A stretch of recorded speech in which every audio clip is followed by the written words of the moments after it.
Psychology and language learning.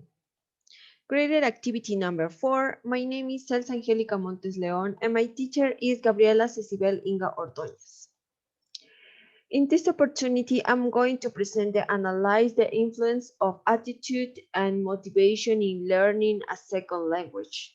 The motivation and attitude of students are part of the individual difference of students of a second language. So they are important factors for the acquisition of a second language. Attitudes and motivation.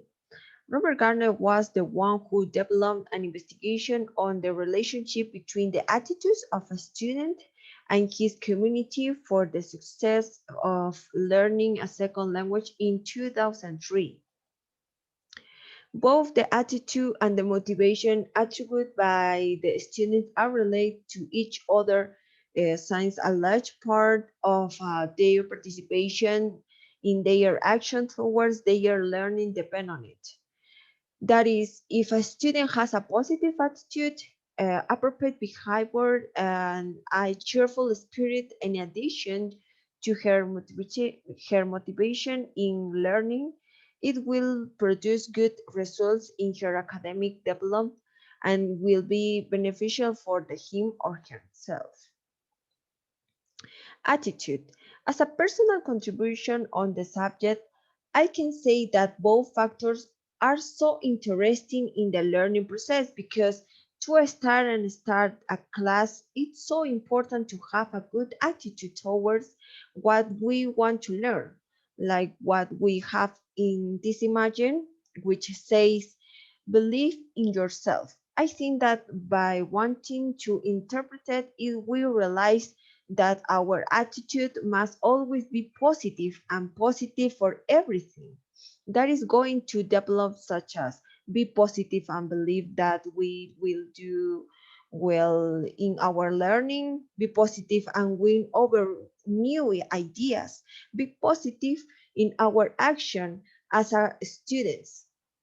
Since there's positive attitudes are the ones that will have led off to a better result of ourselves.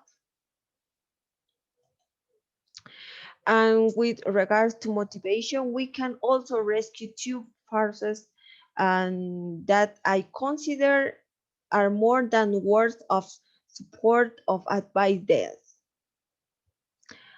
are like an impulse to achieve what we want, as for example, the first sentence.